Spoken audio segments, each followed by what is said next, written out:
Well, greetings and salutations, everybody. Welcome to the best damn movie-related show on the planet Earth, the John Campea Show podcast, coming from right here in our quaint little studio. I'm, of course, your host, John Campea. I'm joined in studio today by Jonathan Voico. Hey, everybody. Chris Carr. Hello. But most importantly, you guys are here. Thank you so much, everybody, for being here, making this little show part of your day. And here's how today's show is going to go.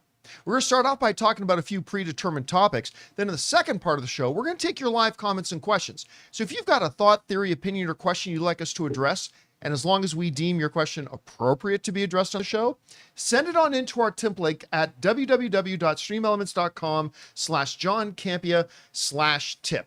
And here's the good news about the tip link.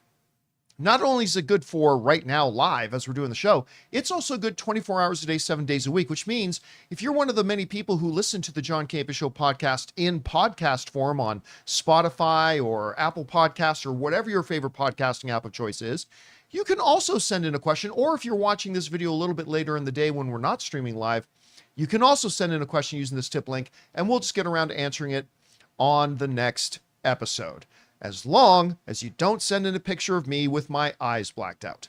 With that down, let's get into our stuff here today, shall we? Got a few things to talk about, and we're going to start with this.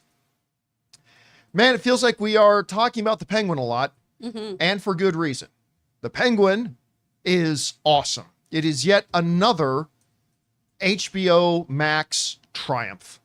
I mean, they, like, say what you want about a lot of the other things that WB does or does not get right or wrong.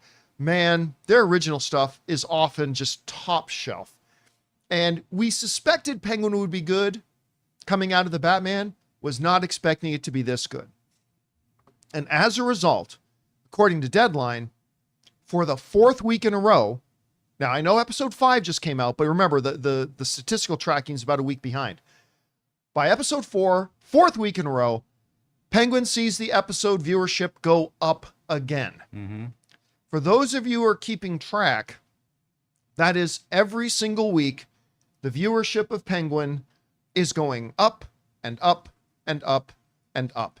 And I have very little doubt, nay, no doubt, that next week we're going to find out that episode 5 did the same thing and that the viewership went up again. This stands in stark contrast with a number of other streaming shows. You know, whether you're looking at shows like, say, The Acolyte or Ahsoka or things of that ilk, where they debut with big numbers, but week after week, the viewership goes down and down and down and down.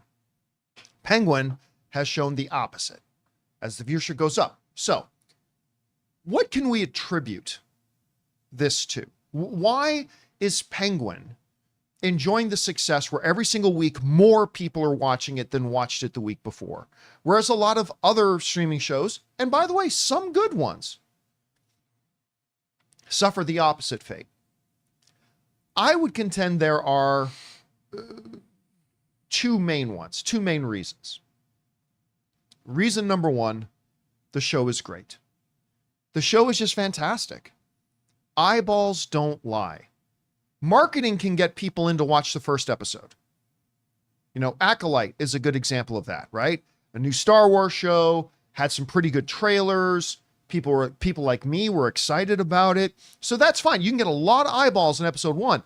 But if the show's not really good, you're going to lose some of those people. And no amount of marketing is going to get them back for episode 2 or 3 or 4. And that's what happened with Acolyte. It was a bad show, so the viewership got worse and worse and worse and worse. Same with Ahsoka, same with Obi-Wan, you know, things like that. The fact that Penguin is so well written and so well performed and so well directed that it's just that it transcends genre television. Because I've said this before, it's not just a great comic book show. It is a great show, period. And I think it's that quality. It's the story twists. It's the multi-layered and multi-dimensional characters and the performances that are bringing them to life. These are the things that once people come and check it out, keep them there and make them want to come back next week and tell other people about it to come back next week. So for me, reason number one, in no particular order, but reason number one that Penguin is achieving this week after week, viewership going up as opposed to going down, is because it's just a high quality show. High quality show.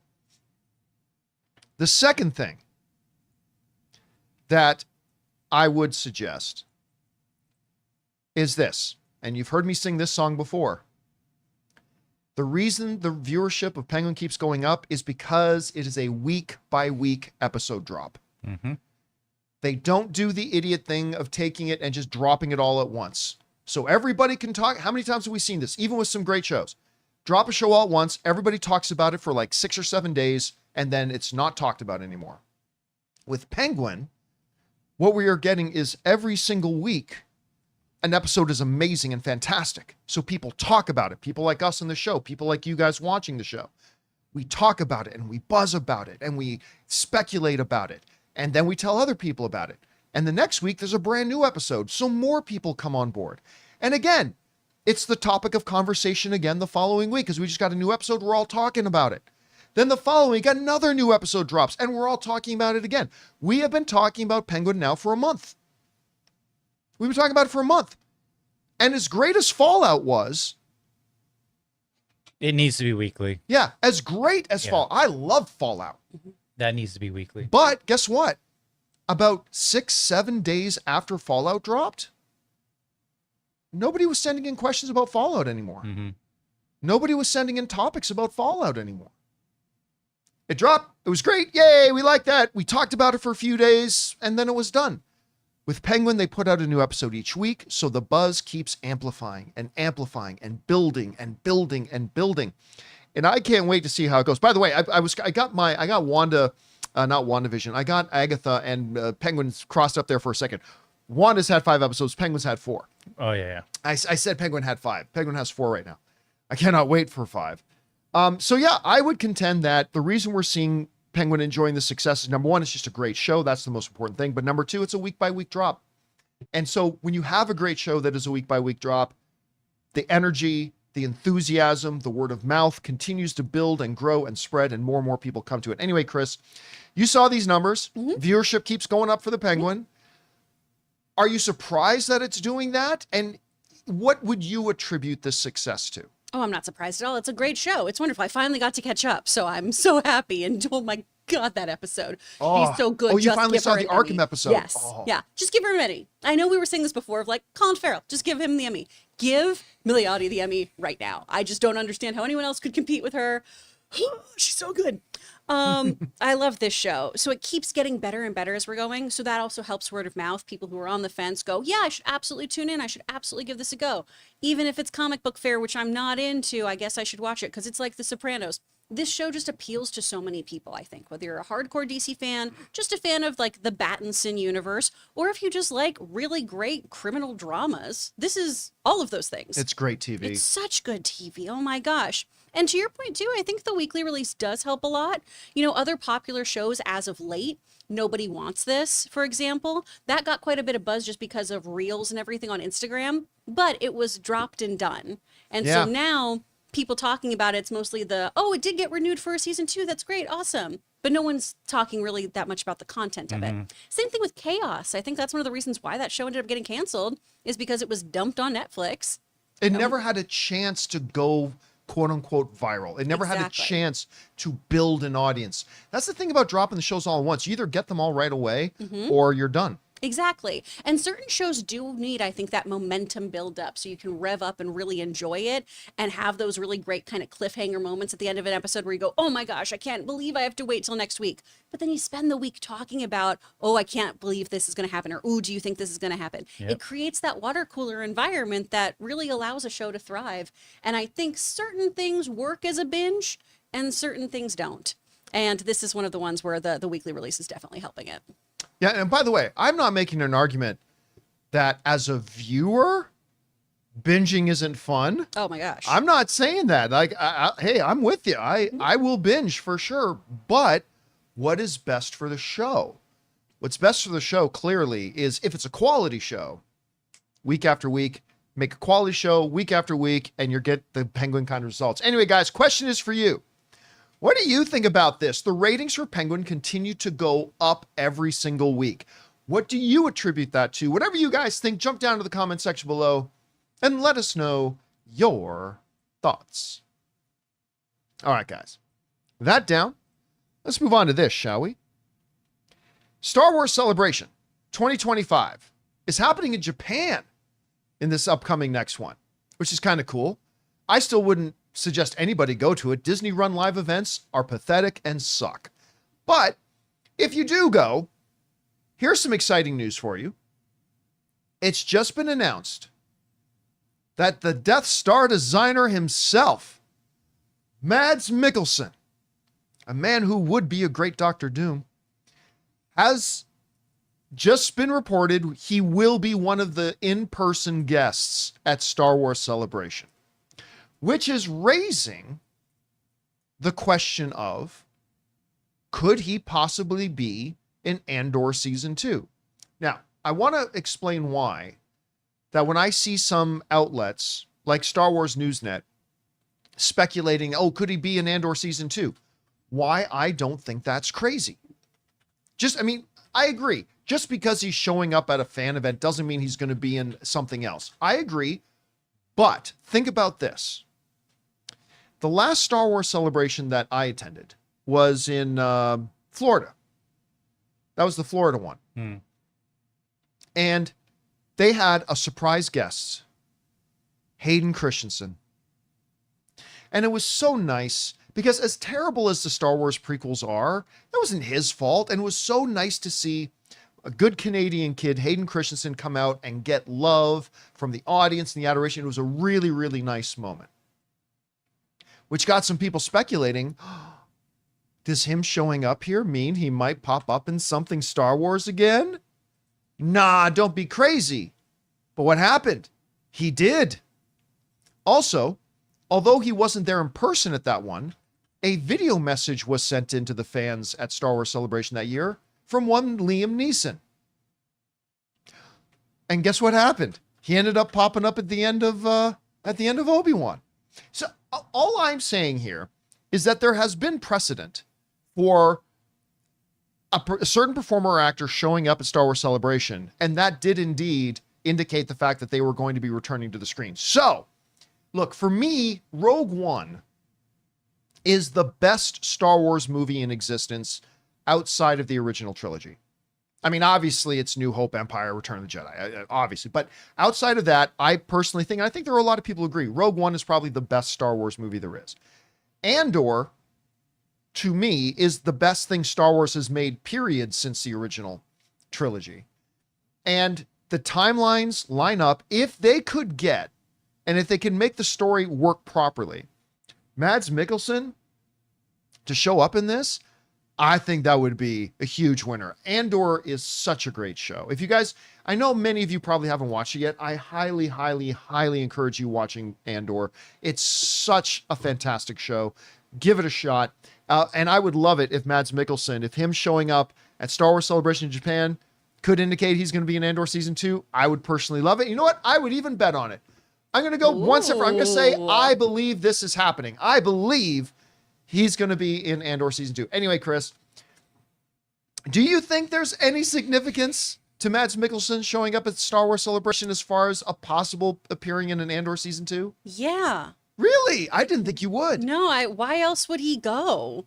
Like, oh, remember I was in a movie once? Thank you. Goodbye. He's got other stuff to do. He's great. And I know this is one of my hotter takes, but I'm one of the people who went, Rogue One's fine. And I've enjoyed it more because of Andor, going back and watching it and going, okay, I enjoy this a little bit more. I loved his character so much, and I was so sad we did not spend more time with him. Yeah. So I would love this, and it just makes sense. If Andor is leading up to Rogue One, why wouldn't we see this character? Why wouldn't we see him getting, brought on by the Imperialists? Why wouldn't we spend more time with him? It all just makes too much sense for it not to be happening. All right, guys, question is for you. What do you think about this? Mads Mikkelsen, one of everybody's favorite actors, is going to be showing up at Star Wars Celebration in Japan at the next one. Do you think that could indicate that he would be popping up? It has happened before. Maybe yes, maybe no. Whatever you guys think, jump down to the comment section below and let us know your thoughts. All right, guys. With that down, we still got to talk about the reviews for Smile 2 are out, and they are shockingly good. That and one of the stars of Wicked, a movie you guys know I have been very, very excited about, has decided to come out and unleash a rageful attack on fans of hers. We're going to talk about that and a few things more. But before we do, we're going to take a quick second here and thank one of the sponsors of today's episode of the John Campea Show podcast, the good folks at Mando.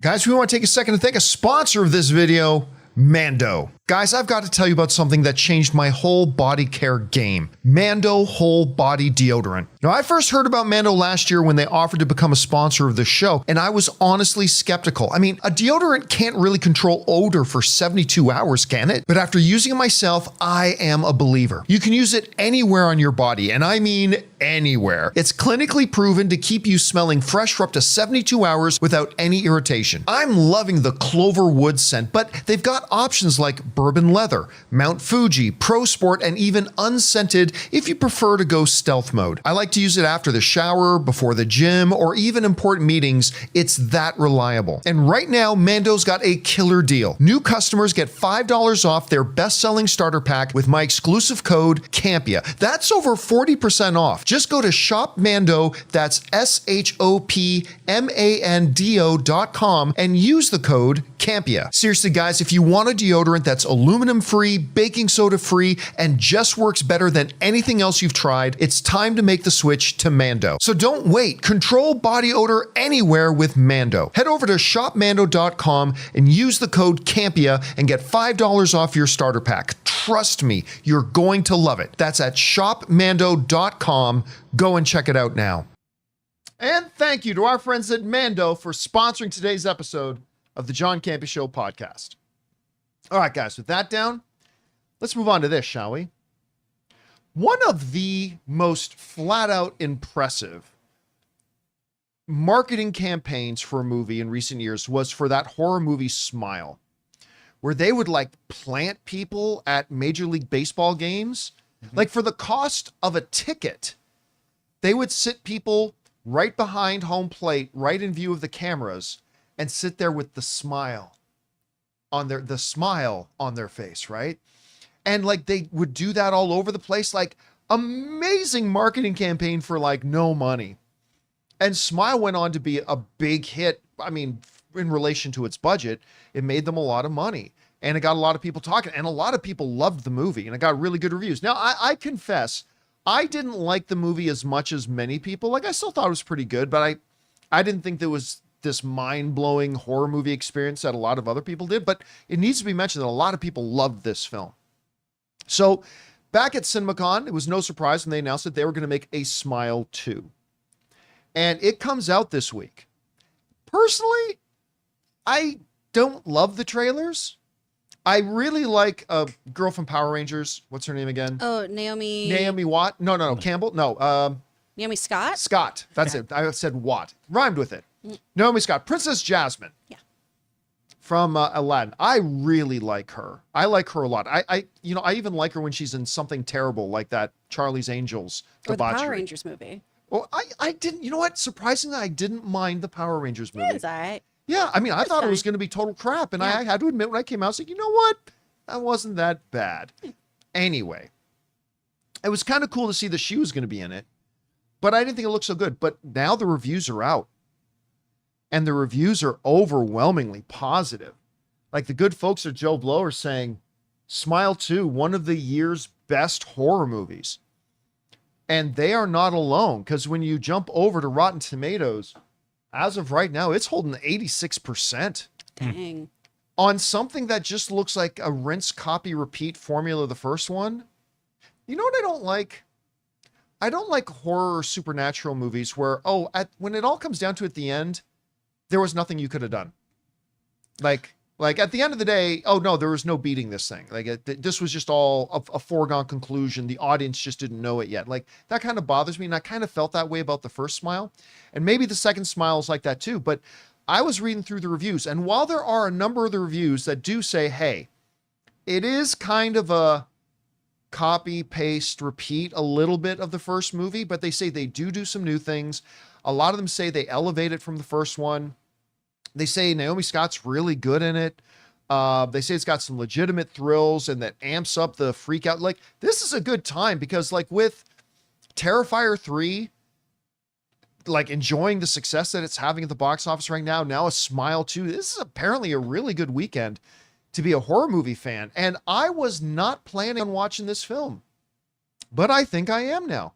I think now hearing this word of mouth from a lot of people saying they're really enjoying it. Now, granted, same thing was with Smile 1 and it didn't completely work for me, but I did like it. I think I'm going to go check this movie out now. Anyway, Chris, I know you love the first one.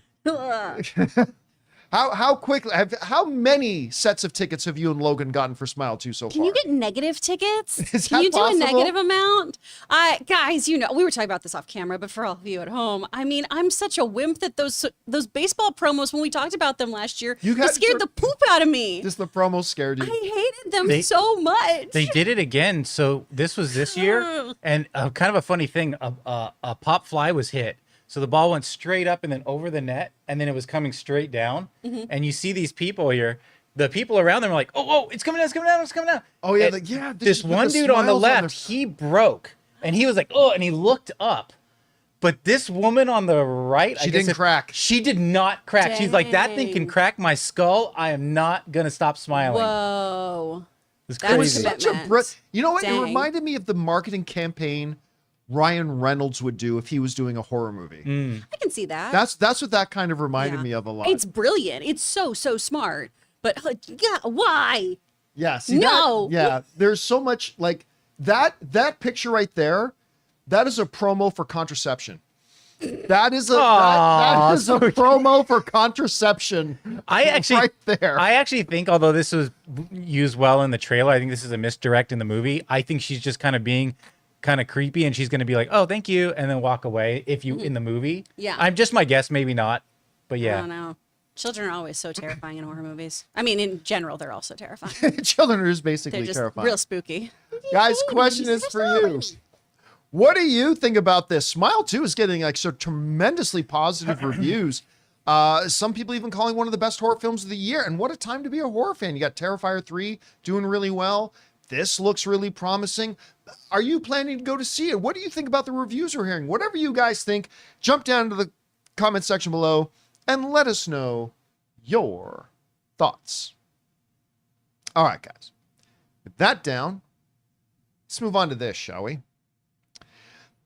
Starting 2 CinemaCons ago, you guys have heard me raving about this upcoming Wicked movie because they showed us a big presentation for it 2 years ago. And I'm like, guys, I'm not the target demographic, but this looks great. And I was super enthusiastic about it. Then this past CinemaCon, this past April, they did another presentation for it. And Cynthia Erivo and Ariana Grande came out, and the director came out, and they did this big show and song and dance thing. And it was like this, guys. And I've been telling you guys, and everybody's been saying, John, nobody cares about Wicked, blah, blah, blah. And I've been telling you, I've been saying, guys, this movie's going to be big. 250 million people bought tickets to the plays. Yeah, this movie's going to be big. And there are some box office forecasts are now saying, like we talked about yesterday, it could hit as high as 100 million. They've adjusted. They're now saying it could have a $120 million opening weekend. I believe it. Fandango has reported it is the biggest advanced pre-sales they've had since Deadpool and Wolverine. Second biggest of the year, only behind Deadpool and Wolverine. And I've been telling you guys, I said, look, again, I'm not the target audience for this, but even I am saying, this looks fantastic. Cynthia Erivo is going to crush this thing. Ariana Grande, I'm not necessarily a big Ariana Grande fan either, but you know what? She's going to be perfect in this role. This movie's going to be so much fun, and this big positive wave of energy and momentum has been going. The ticket pre-sales, the trailers have been great. We're getting closer to the release date. Nothing can stop the Wicked train. Except maybe the people driving the Wicked train. Because in one of the biggest dolt-headed exhibits of stupidity I've seen exhibited by a movie star in a while, as far as self-sabotage and killing the vibe of your own movie, Cynthia Erivo, who I have been tremendously excited to see in this movie. I think she's going to be an awesome Elphaba. I even remember the damn character's name. And you got it right. You weren't like, like Melly Belly Shelley. Yeah. Really, Shelley. He did the real one. We're proud of you. She's This going is to growth. be a great Elphaba. But she just did something that is she's just become the poster child about why every celebrity should not have access to their own social media, and every celebrity should have a social media manager who has to clear everything they go through. Here's the basic gist, and Jonathan's got some images here. So just to start off with this, the original Broadway play poster, which is iconic. Original Broadway, gotcha. Not that one, the Broadway this one. The original Broadway play poster is iconic, right? It's got, the Galinda, it's Galida, Glinda. Gilly Billy? Gilly Bill, yeah. Leaning She's in, Galinda whispering in with her a ears, the brim of the hat down over the eyes, the Devilish grin. wicked smile, if you will, right? Like it's iconic, it's classic. Remember, this is not a new thing. Wicked has been around for many years and is beloved by millions. And this is an iconic image to a lot of them. Great. So now the official poster comes out, and we can take a look at that now, which is kind of like a homage, if you will, Right. to that. Like it's kind of, there's some differences. The eyes aren't covered. Ariana Grande's hand is not high enough compared to the thing, but you recognize it. So here's what happens. As happens all the time with fans of original IP when something new is coming out, some fans took that poster and decided to make it kind of look more like the Broadway poster, as fans do. And what they ended up with was this. You can see one of the two big things that you can really, or the three big things you really noticed. Ariana Grande's hand was photoshopped and then raised up to also see, there's the original. Yeah, they raised you it up to kinda cover click more back. of her face. They used to say, this isn't exactly a great Photoshop job. Right, yeah. They use shading to give the illusion that the brim of the hat is covering the eyes. And they made that red smile from the Broadway poster red again instead of green. I need something to be made very clear. This was made by people who are excited about this movie. This has been made and shared around the internet by people who are excited for this movie and can't wait to see Cynthia Erivo and Ariana Grande playing it. This is not a situation like unfortunate ones we see sometimes in Star Wars movies or Marvel movies where there are people who are just straight up already against it because of their own basement dwelling pathologies. And they're already against it and they hate it and they're trying to poop. No, this is something that's being done and shared around by people who are excited and positive and can't wait and love this thing and all that kind of stuff.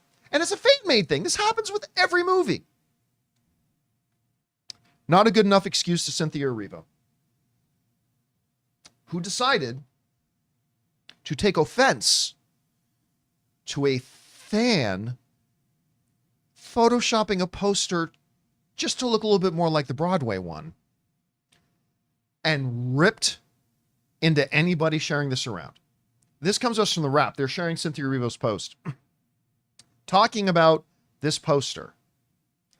Cynthia Erivo says the following: "This is the wildest, most offensive thing I have seen.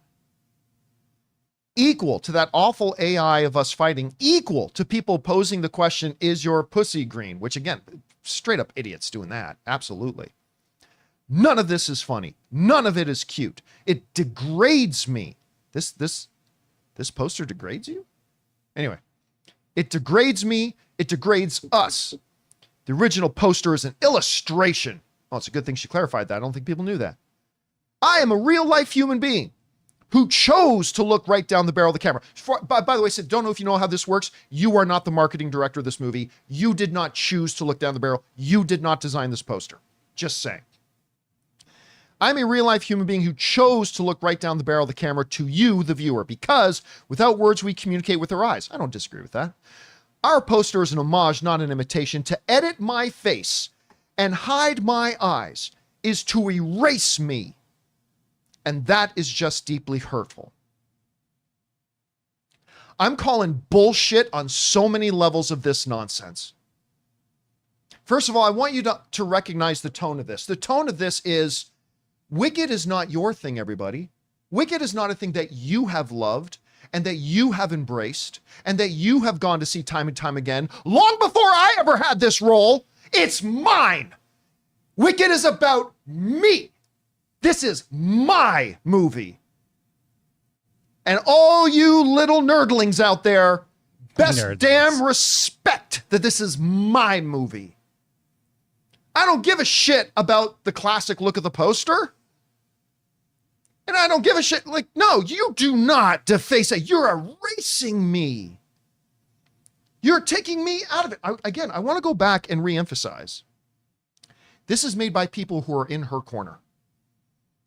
This is being shared around by millions of people who can't wait to see her in this movie and who are excited for this project and are just doing their part to celebrate. Remember, these are millions of people who have been in love with Wicked long before Cynthia Erivo was ever attached to it. And I'm sorry, but to me, this reeks of ego. This reeks of her saying, this movie is mine. I don't care about the classic iconic images that you have loved for a decade or more. I don't care about that. This is about me. And by lowering the hood to cover my eyes, you are erasing me. This is what I like in this situation unto. I said this to Jonathan before the show. It's like you're at a casual get together, 20, 30 people hanging out, eating some food, drinking, and all of a sudden one of the couples there gets into a fight with each other and they start yelling at each other. And all of a sudden, what was a fun, enjoyable atmosphere is now poisoned. Now everybody's quiet. Now everybody's kind of looking around. What was a fun, entertaining gathering of people and an enjoyable afternoon is now deadly awkward and nobody wants to talk. To me, and I'm only speaking for myself, as a fan who for years now, I have been pumping this movie. I've been excited about these actresses in these roles. I've been excited about telling people that I think this looks so good and I think it's going to be huge. I'm just saying this for me. Cynthia Erivo has just killed it for me. It's just killed it for me. I'm not saying it should kill it for me. I'm not saying it shouldn't kill it for me. I'm just saying all my enthusiasm for this movie is now gone. It's gone. I'm not saying the movie's going to be bad. I'm not telling other people not to go see the movie. Nothing like that. I'm just saying for me personally now, Cynthia Erivo just ruined Wicked for me. I don't want to talk about the movie anymore. Because what if I say something that I'm excited about and I don't know, maybe in that one scene, Elphaba should have been wearing green instead of black. Am I going to get attacked next? Is she going to come after me? Saying, how dare you impose on my choices for color that I wear? I don't know. All I know now is that this Wicked dinner party is now an awkward, silent thing that I no longer want to be a part of. Like literally fans. Like, again, I get it. If this was like one of those Star Wars and Marvel situations where there's a bunch of bottom dwellers out there who hate you and don't want this movie to succeed and they start doing all kind of stuff, I 100% get that. I 100%, and I'm in your corner for that. But this was made by people who have loved this property long before you ever came along, and people who are cheering for you, and people who are excited to see you in this, and people who can't wait to see this movie, and people who in their own eyes are just doing their part to try to spread the love and the excitement around. And you turn on them like this?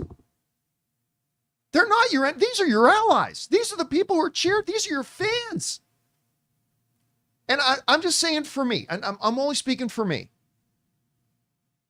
That smile I would get on my face whenever I'd think about Wicked and thinking about seeing Ariana Grande and Cynthia Erivo in this, playing their roles and singing their songs and all that kind of stuff, that enthusiasm I feel, it's gone now. Now it feels awkward. Now it feels weird. And it's like, fine, okay, you don't want us talking about your movie? Fine. I will respect your choice. You don't want me talking about your movie? I won't talk about your movie anymore. I won't tell people how excited I've been. I won't tell people how great the CinemaCon presentations were. I won't tell people about how I think this is going to exceed everybody's expectations. You don't want us talking? Fine, I won't talk. I'll wait till your movie comes out and the reviews come out, and we'll talk about that when news happens. Other than that, I'm done. You don't want us talking? I'm done talking. So again, I'm not saying anybody else should feel that way. I'm not saying anybody should think negatively about this movie. I'm not saying people shouldn't go to see this movie. Not at all. I think a lot of people are very excited to see it, and you should go see it. I'm just saying, for me, the atmosphere's been killed. The vibe's been poisoned. It no longer feels fun to talk about Wicked because of what she just did. And so you want me out? Okay, I'm out. Well done. Anyway, Chris, you heard about this as a performer. Hell, as a performer who's not just had your eyes hidden, who's performed in some things and then had your entire role taken out of so some many things times before.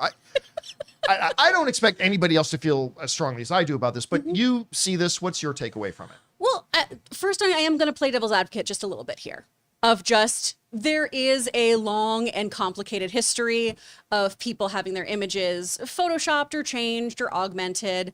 And that can be a very sensitive thing for women, particularly women of color. I'm not going to pretend like I understand how that can feel at all. But I know it can be odd when somebody does Photoshop you. It's happened with us on this show. And it's sweet that people take the time to create that and make some art of you. But also sometimes it can feel a little off-putting and weird.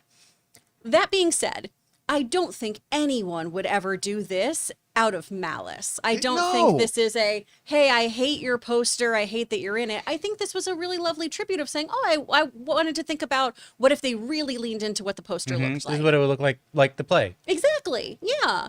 And I feel differently. If they photoshopped it so they took her out and made it another actress, even then I would get it a little bit more. I would understand that, but it was literally just shaded the eyes to make it look like the Broadway poster. I feel like too, it's just an art direction decision. That's all. If you are trying to also talk about how, people put in time and made this poster and there was artistry in this, and we did this really great photo shoot with this really great creative team, you can also talk about that, I think, in just a slightly different way of, hey, I'm so glad that you guys are so excited about this film. I'm so glad you all are so passionate about Wicked the musical.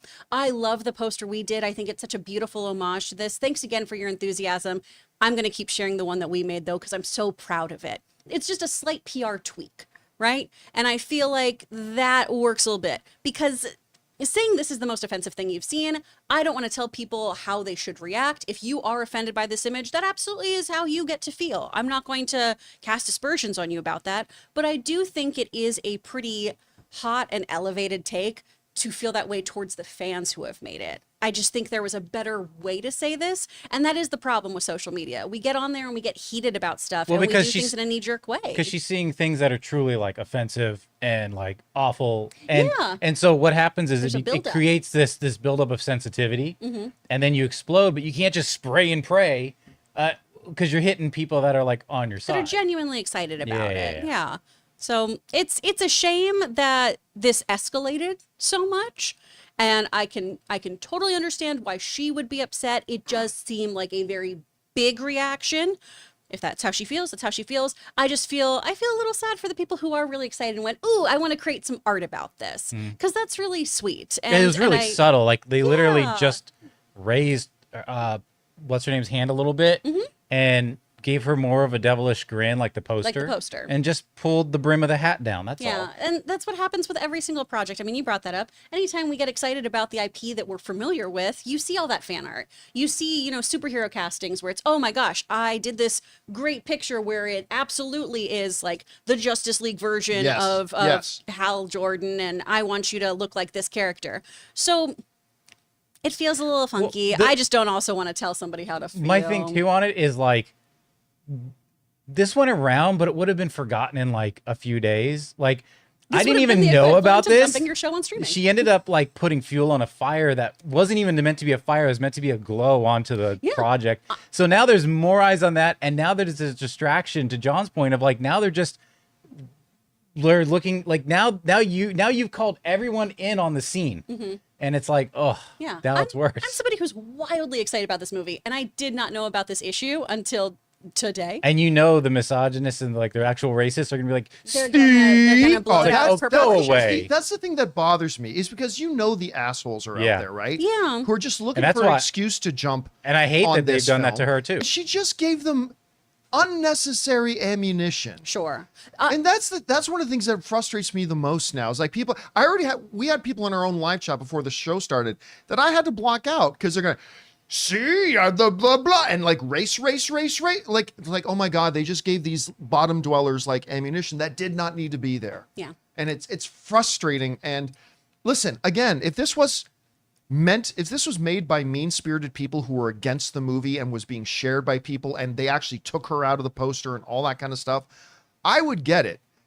This is something that happens. Fan art is made for every single movie that comes out. And something tells me this wasn't the first time someone did that to the poster. This one just caught the attention. Yeah. Yeah. This is the one that went viral. And again, I would really emphasize to Cynthia Erivo, this is not your movie. You are a steward of a role. And I think you're going to be amazing in it. But you are a steward. This is not your movie. This is a property and IP that fans have loved for over a decade and love this property and are excited to see what you bring to it. Absolutely. But you need to keep in mind, this isn't yours. And some fan taking an image, a fan taking an image to look a little bit more like the Broadway poster, if that is going to elicit this reaction out of you, what the hell are you going to do when somebody does actually something really stupid? I mean, save it for that. Like, because there's going to be stupid people that are going to say stupid things. Save your responses for that. Yeah. Plus, you're going to have so many allies joining you. Like, sure. Yeah, we don't accept this kind of like, behavior. Like, get out of here. But like with this, you're going to get some people that are allies to this, but most people are going to be like, oh, okay. Yeah. I mean, And again, you're entitled to feel however you feel when something happens to you. I can't even imagine getting my dream role and being so proud of the stuff that I'm putting out and having to go on a PR campaign for over a year. They've been promoting this movie for so a goddamn long time. So I can understand that this probably is, to your point, Jonathan, a big buildup of just emotions and feelings and criticisms and things. Yeah, and that she's had to deal with. I don't want to That's- police how yeah. she feels or anything like that. I can't even imagine the pressure like I'm sure she's been put under. you know? Yeah, I wish it was handled a little bit better. This doesn't really move the needle for my excitement about this movie. It's just that's kind of a shame that she feels that way, but okay.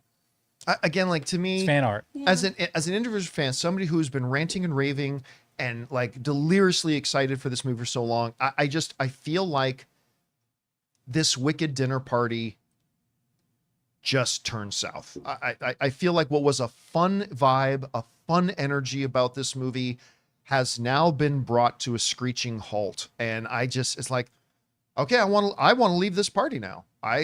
This is now not fun anymore. Like, That's totally fair. yeah, it's like this doesn't feel fun to me I anymore. wonder how many people if this even happened, but other people in the cast who are like, oh, that's cute.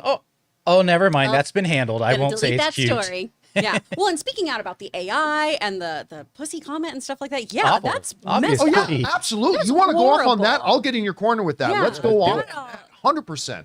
Because but a fan who loves you and is excited for you and can't wait to see you in this movie makes some Photoshop adjustments just so it to look a little bit more like the thing, and that is the most offensive thing you can imagine. I don't know. To me, again, that weird couple just had a screaming argument with each other at the dinner party, and it's just ruined the mood of the whole place It's now. just that episode of The Office. Yes, it's the dinner. We're all just, oh God, I when mean, is look, that Coq au vin ready? It's a plasma. I have been there, not so much like where it's like around the dinner table, but like every time I got invited there, all of a sudden it was like this could have been an episode. We were taken in one corner by one part of the two, and then later that night we were taken in another corner by the other party, and it was like two parties that you had to be in. Like, and it's like, why am I coming here? Dude. This is stressful. People do that to Logan all the time. Where they're like, we need to talk to you about our issues. And I'm like, he's not. Why? Why are you doing this? It's a dinner party. He's not a therapist. Yeah. I hate this. Anyway, guys, question is for you. What do you think about this? Cynthia Erivo put out a really strongly worded statement against the people who are her fans and are excited for her and are excited about this movie over a piece of fan art that just made it look more like the Broadway poster. I don't know. For many people, this is whatever. It's nothing. For me, it's kind of soured the mood of it. Wicked doesn't feel like a fun thing to me anymore because of this. She just made it really awkward when it didn't need to be. I don't know. However you guys feel about it, jump down to the comment section below and let us know your thoughts. All right, guys. with that down, it's time for us to get on to the most important part of our show, which is taking your live comments and questions. But before we do, we're going to take another quick second and thank another sponsor of today's episode of the John Campea Show podcast, our friends at Dollar Shave Club. Guys, we want to take a second and thank a sponsor of today's video, Dollar Shave Club. Hello there, my fellow handsome gentlemen. Nice face you shaved there. Whether you're going smooth shaven or maintaining a beard, Dollar Shave Club offers shave and grooming products that are always high quality, but never overpriced. If you like to wet shave for that clean, close shave, they've got the Club Series 6 Blade Razor. A shave so comfy your skin will take a nap. 6 stainless steel blades for our closest and most comfortable shave, with a vitamin E infused lubricant strip for comfort and glide and precision trimmer for precise detailing. Their amazing shave butter, clear view, smooth glide, designed for precision. Shave butter is a translucent shaving cream alternative that allows you to see exactly where you're shaving. Bonus, it has long-lasting lubrication that helps soften whiskers for maximum glide and leaves your skin feeling hydrated. But don't take our word for it. Try it for yourself. You can visit their site right now for 20% off, $20 or more, and get your products delivered right to your door. Visit dollarshaveclub.com/Campea and use promo code Campea for 20% off, $20 or more. And remember, however you shave, Dollar Shave Club is here to help you stay handsome. And thank you to our friends at Dollar Shave Club for sponsoring today's episode of the John Campea Show podcast. All right, guys, with that down, let's get on to the important things here. Your thoughts and theories. Jonathan, what we got up first? Actually, it's me reading their thoughts and theories. But now that I've cleared the air. Benji Worldwide says, "What's good, my entertainment-loving fam? I'm starting to think I have a thing for femme fatales, because I think I'm in love with Sofia Falcone. Not the actress, but Sophia.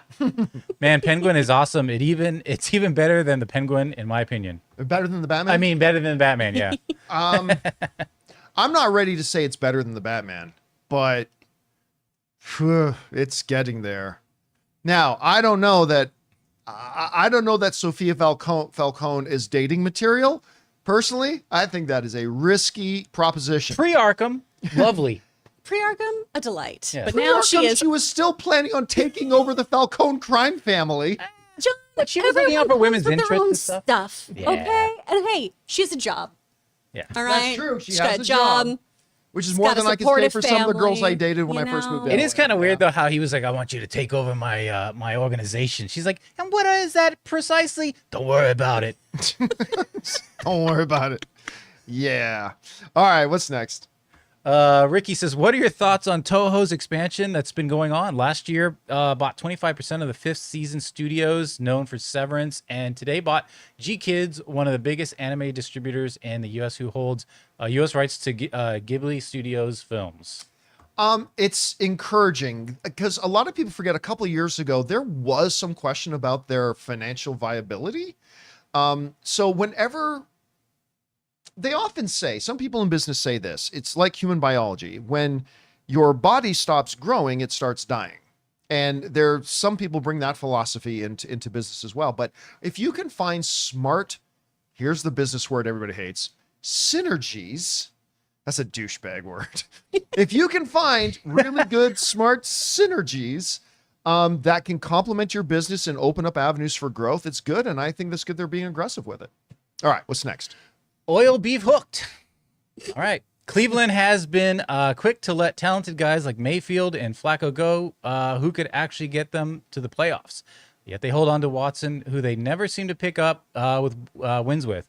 Is there some hidden brilliance behind this? Because I'm lost. Well, this is a better question to be asked on our other show, Filthy Sports, which happens at 4 p.m. Los Angeles time. So come by and ask that. So I'll just say quickly, no, they signed the stupidest deal in NFL history, and now they're stuck with it.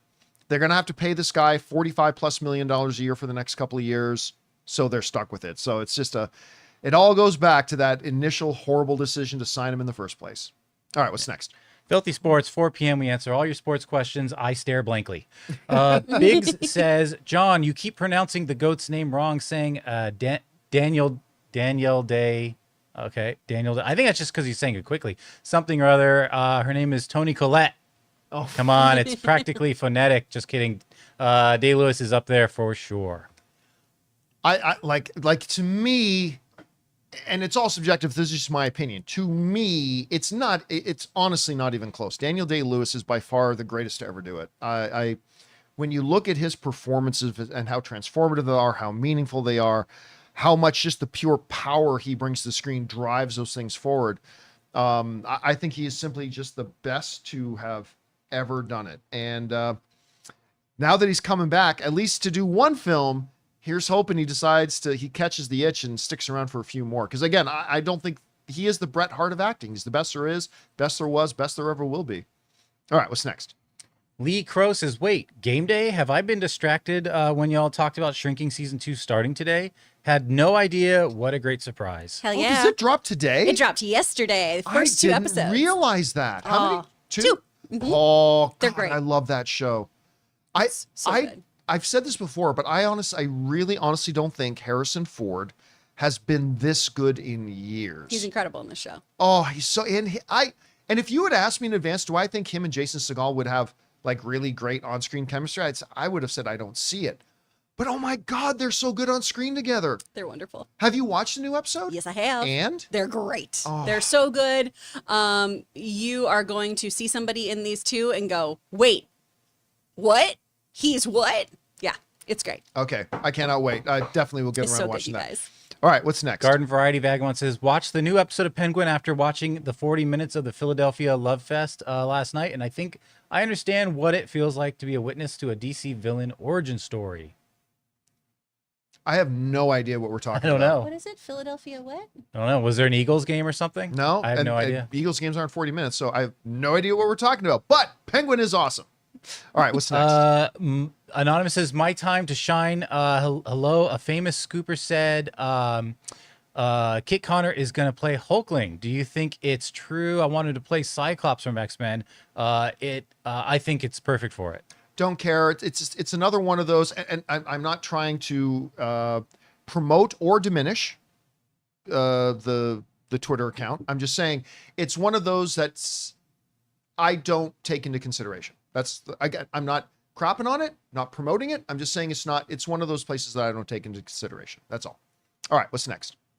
Thomas Bombadil, two-parter, says, hi, team, and happy Shrinking Season 2 day. I've been loving the Penguin and think Kristen Milioti is killing it. I haven't seen any of her other big shows, but I felt like I knew her before. I couldn't remember from where, and then it hit me. She was in the best episode of Mythic Quest, A Dark Quiet Death. Standalone episode from season 1 where a couple forms around the making of a game only to fall apart when they start compromising on their dream. It was truly a beautiful hour of television. Is that the episode with Jake Johnson in it? I've seen none of it yet. So I'm flashback not when they sure. were first making if so, I had no idea she was in that. I love Mythic Quest. I cannot wait for that show to come back, if it is ever coming back. I don't even know. I haven't watched any of it. You would really like Mythic That's what Quest. my dad keeps saying. He wants me to watch it. I need to. I think you and Logan would both really like it. Okay. Rob McElhenney is great in it. It's a wonderful cast. Okay. I mean, at first it feels kind of like a Parks and Rec, The Office, quasi knockoff sort of thing.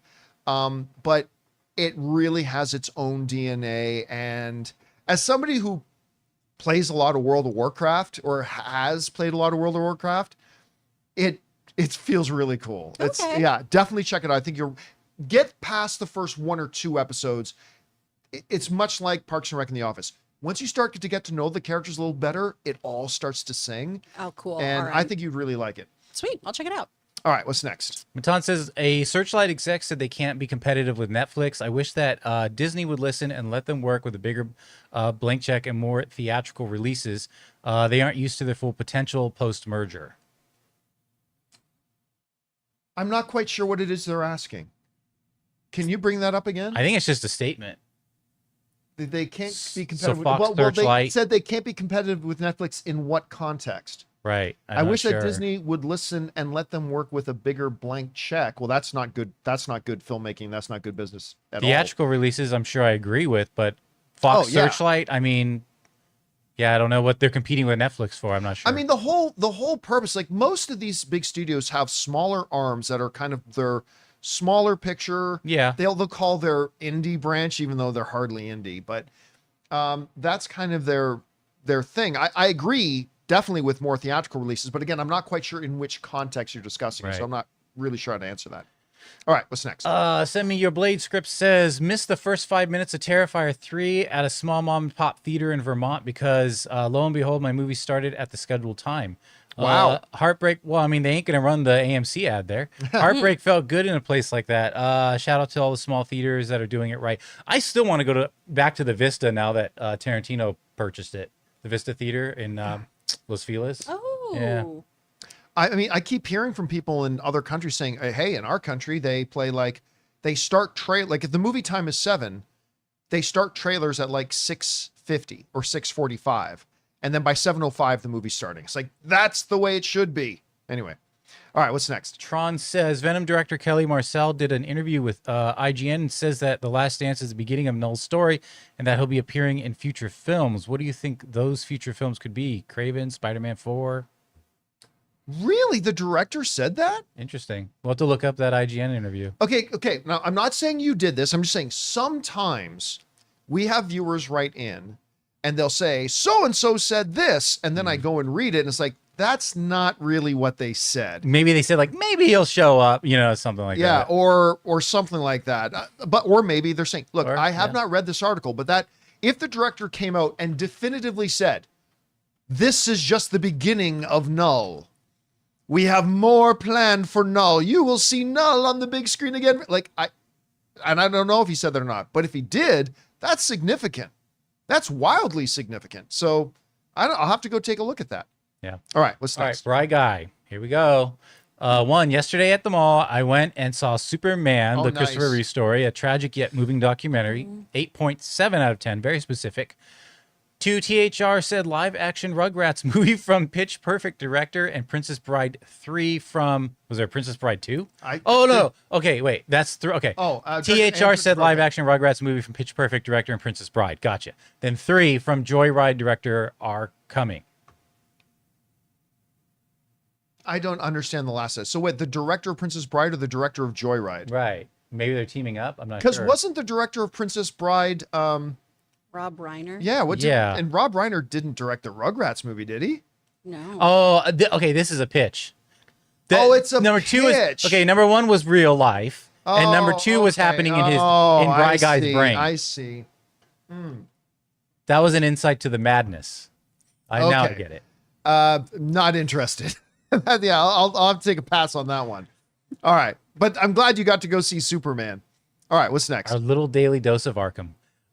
King David of America says, "Hi, John and gang. I had some friends over and watched the 7th Voyage of Sinbad. Oh, wow, nice. nice. Man. 1958 film, and to my surprise, they never watched such old films before, and I loved it.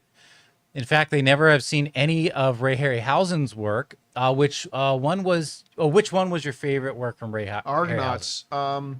But I mean, it's not it shouldn't be surprising that, especially today, there's a lot of people who haven't seen a lot of those older movies because number 1, they're not in theaters, and number 2, they're not exactly in the top 10 on Netflix streaming carousel, right? So that shouldn't be surprising at all.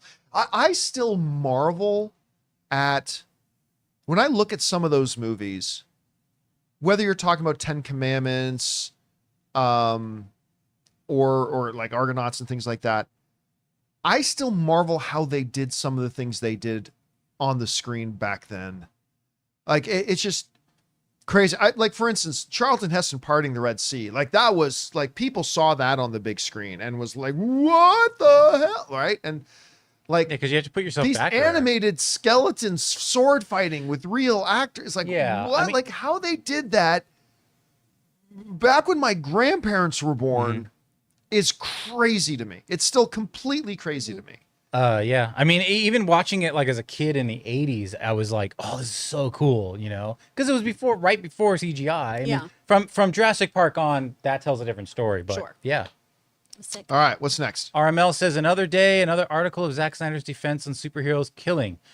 I guess he's the type of person that can't get over the fact that his time with the DC universe is over. He reminds me of a bitter ex-girlfriend that still hasn't got over a breakup. A little bit. I mean, listen, this is one of those situations that I actually agree with Zack Snyder. That Look, I'm not saying that superheroes should kill. I'm not saying that at all. But what I am saying is that, if you look at a lot of the Marvel movies, like Captain America's body count is huge. Iron Man's body count is huge. I mean, it was always in like situations that you would look at and say maybe justifiable and all that kind of stuff. And well, they had to make a choice in order to save all these innocents. That bad guy had to be put in a position where they would die. Yeah, I get that. But the Batman, it's usually revolves around Batman. A lot of people forget and don't understand the comic book history that in the comics, Batman has been perfectly fine with killing villains. There's this great page that I bring up quite often where he's arguing with Robin, who is the Jason Todd iteration of Robin. So it was in that era. And like Robin's making an argument, we need to go take these guys out. Batman says to him, Jason, we don't do that, or we're no better than the criminals we're fighting to stop. And to which Jason says to Bruce, but you kill? And Batman says in response to him, yes, but only when it's in self-defense. Like that's part of the comic book history. That's sorry guys, that's canon. That's comic book history.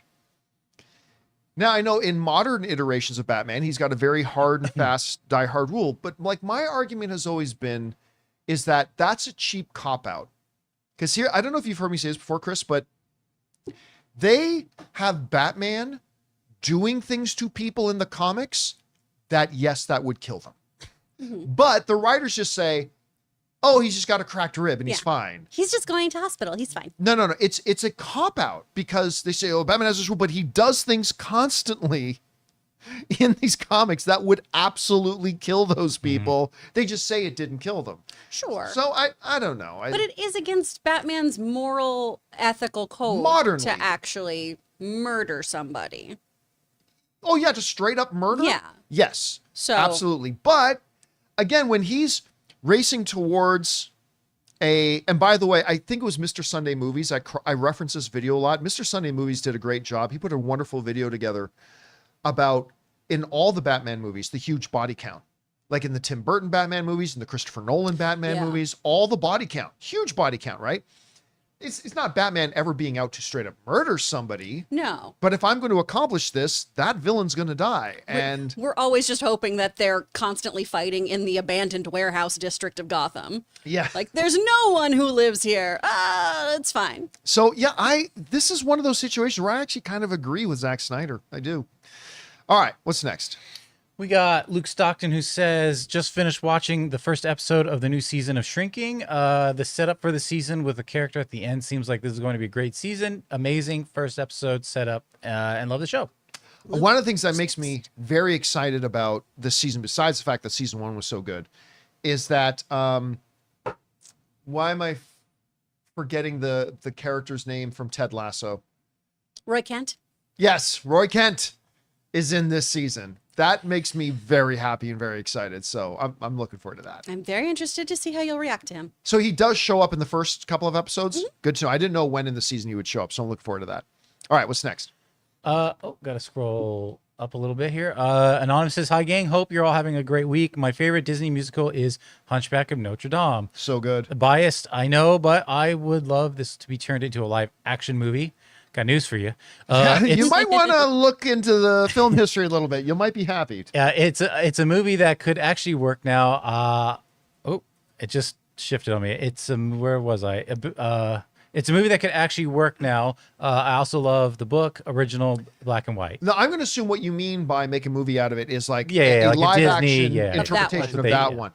Listen, that Hunchback of Notre Dame is very not kid friendly. No, I was talking about this with my friends this week. Hellfire? That song did not have to go that hard. And you'll Oh burn. my God. Yeah. Like also as a Catholic child watching that, you're like, yep, okay, that makes sense. It's not fun kids fare, but it's a wonderful, beautiful film that would be so good. It's a wonderful I really like it, but it love that is live not action. kid friendly. No. There's some dark stuff in that movie, but I agree. I think it would make a live action adaptation of that version of the film. I think that would work really well. thing is, who do you get to play? What's the character's name? Rollo? Is that Frollo? Frollo, not Rollo. Yeah, Frollo. Rollo is from Vikings. That's right. Frollo. I was gonna say that's All a Yeah. chocolate. I mean, chip. I'm just looked real quickly at that Null story, but it does seem as you read further, and we'll go into it further, that as you get more into the interview with the director, they're like, so it would be a shame not to see more. So I don't know. It seems more like a wishful thinking. Oh, you know who you get to play Frollo?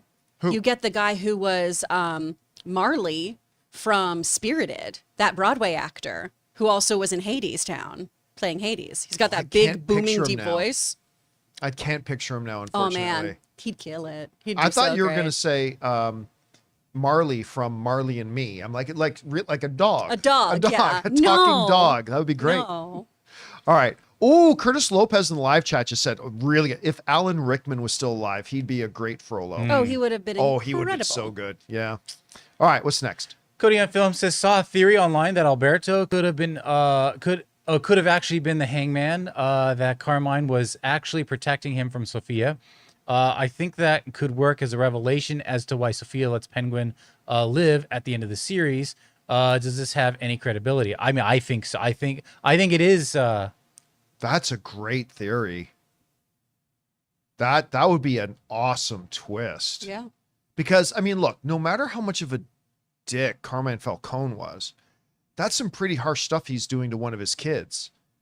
But maybe he would if he also thought he was protecting one of his other kids, and that this "I'll protect you" thing was all. Oh, I don't know. I don't know if there's any credibility to it, but that's a fun theory. That is a fun theory. We'll see what they do. All right, what's next? Scoutmaster Kevin says, I think they should have used a different shade of lipstick in contrast with their green skin. And the Wicked poster kind of looks like the female Gremlin and Gremlins 2 with a witch's hat on.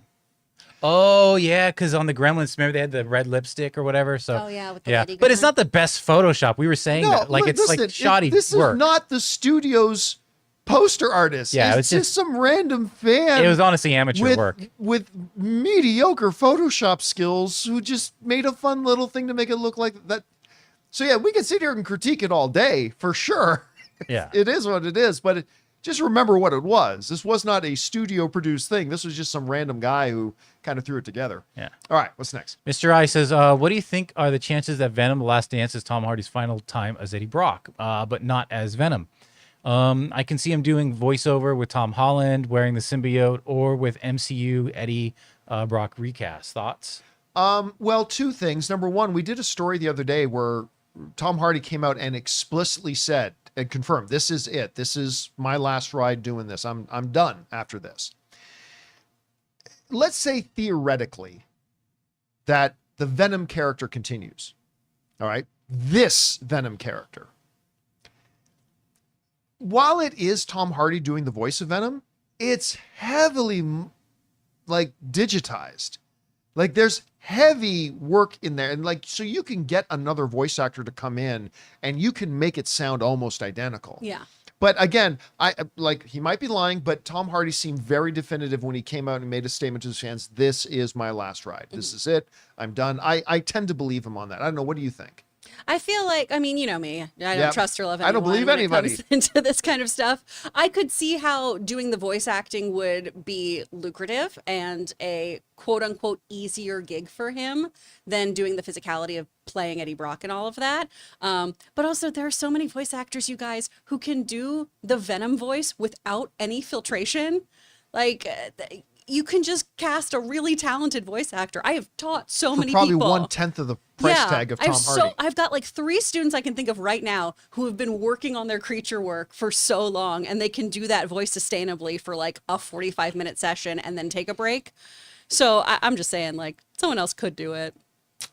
All right. Cool, that's him. What's next? We got Sam Fisher. These are the final 4 on tips. Sam Fisher, are we sure that this poster was made by fan excited for the thing? Because the first time I saw this poster on Twitter from someone who was angry that they didn't match the play poster exactly, and were mad that the movie poster was different. Oh. But either way, that's But still that not a was personal somebody attack. who took it and reshared it Yeah. on Twitter. This was originally done by a Photoshop guy on TikTok. Right. And look, even if that was the case, right? Then they're mad at the marketing department of the thing. Look, with every movie that's based on a previous IP, you always get their stick up their asses fans. And sometimes that's us, and sometimes it's me, sometimes that's you.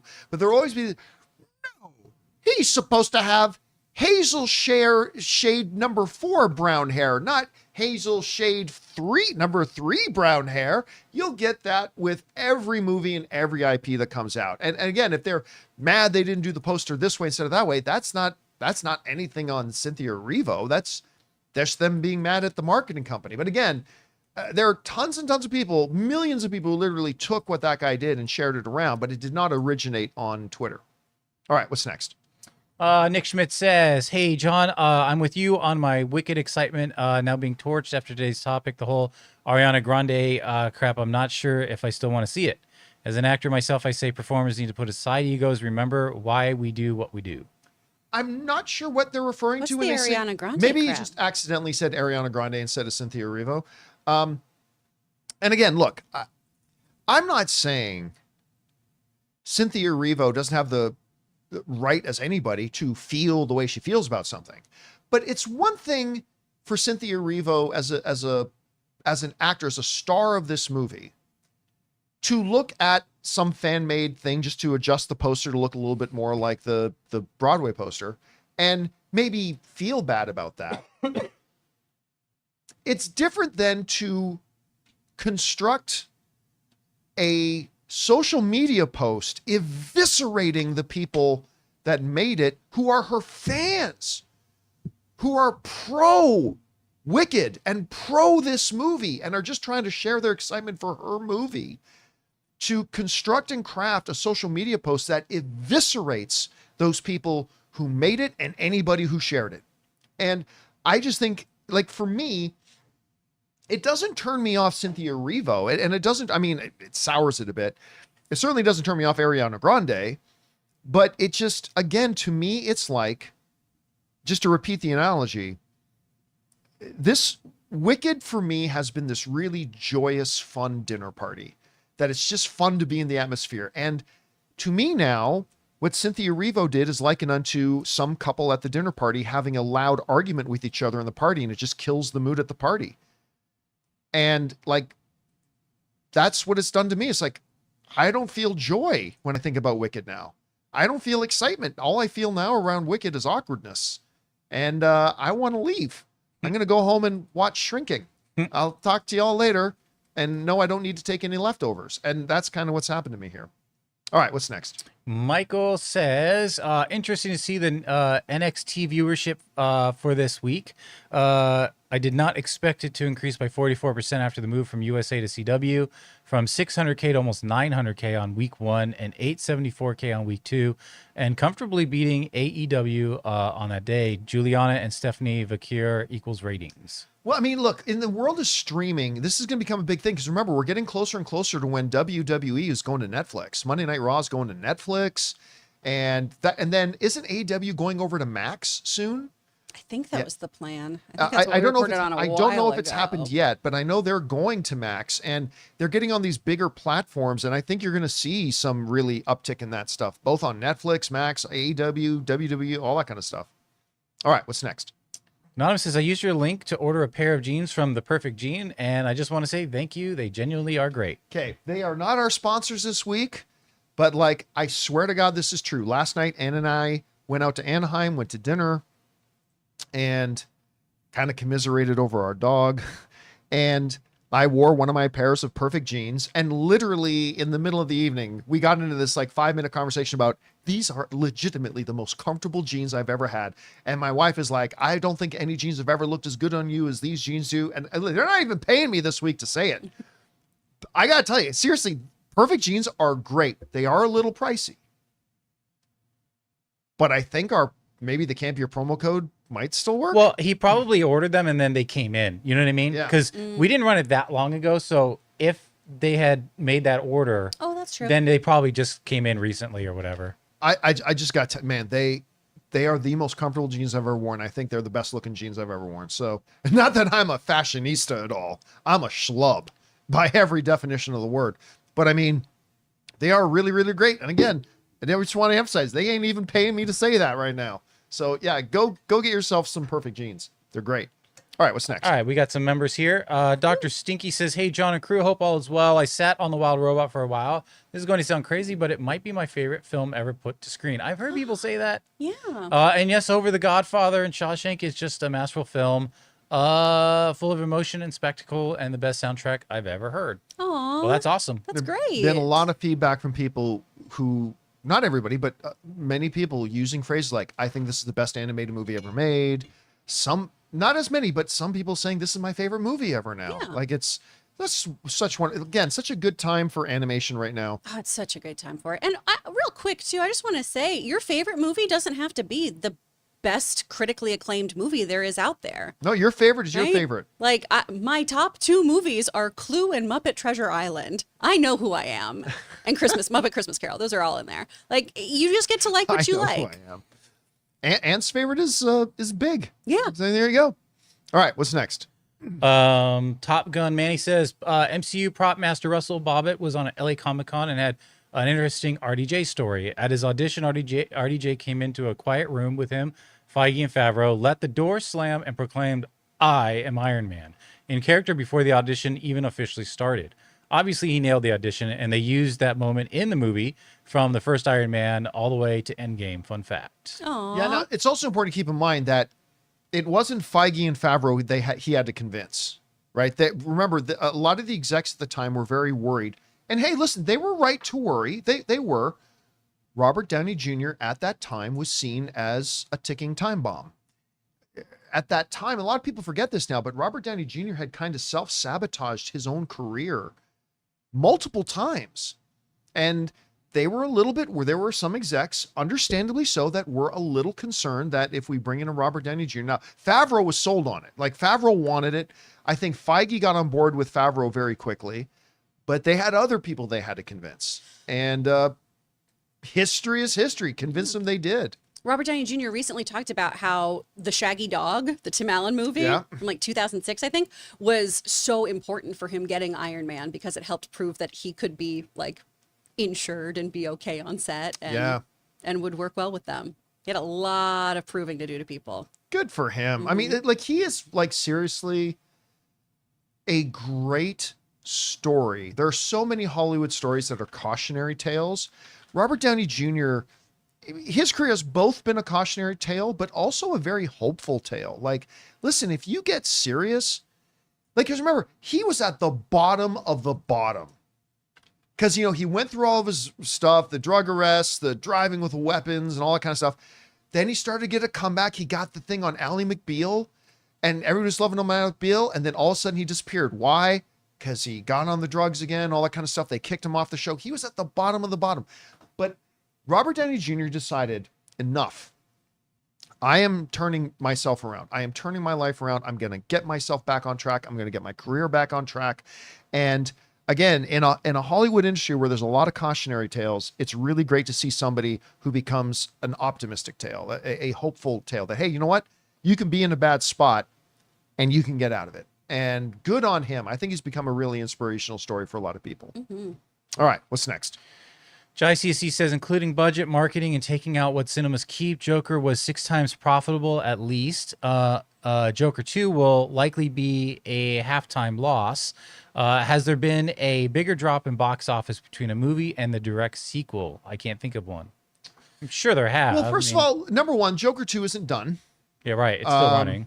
I mean, it's practically done. Yeah. That's a very good question. What has been the biggest drop off from a first movie to a sequel? That's a really good. I'm going to look into that. That's a really good piece of trivia. I'm going to look into that. It might be Joker. It might end up being Joker. We'll see. I mean, it all depends too. Like, does one Chris consider The Marvels to be a sequel to Captain Marvel, Or do you two look at it as Chris's? a new movie? Because it's not called Captain Marvel 2. No, I wouldn't count it. Okay, because if you did, that would be in That the would be running it then, too. yeah. That would be in the running as well. All right, what's next? We got Matt says hello. Hey, John and gang, big fan from London, England. Quick question. What makes a film a cult classic? What is a cult classic is kind of like porn. You know it when you see it.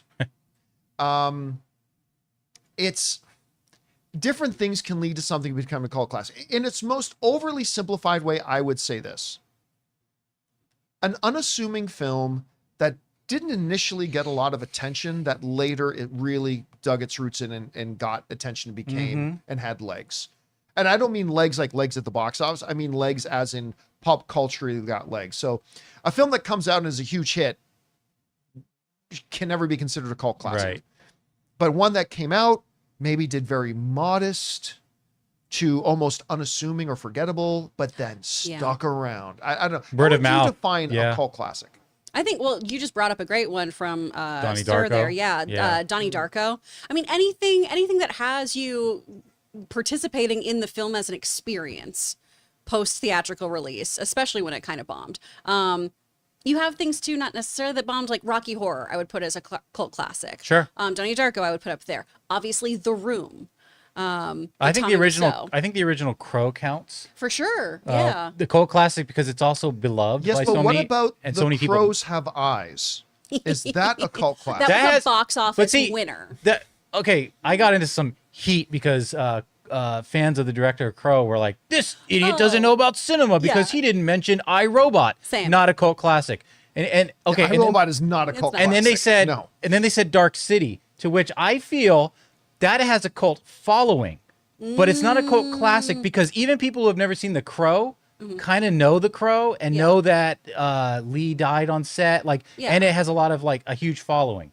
But like Dark City is more, it has a cult following, but it's not a huge following like The Crow. I can see that. That's Yeah. fair enough. And iRobot, no. All right, let's That's just my opinion. let's take two more. Okay, let's see. Joe Howland. Hey, John and crew. Hope you're having a great day. Was wondering if and when we will get a new trailer for Alien Earth. Oh, we were asked that yesterday. Somebody by asked that someone, too. yesterday. So my answer is I don't care.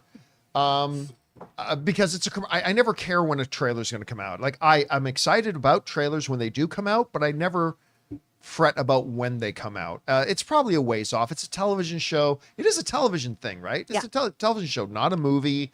So it'll come out when it comes out. But I will say I am interested in this. That's what Alien Romulus did.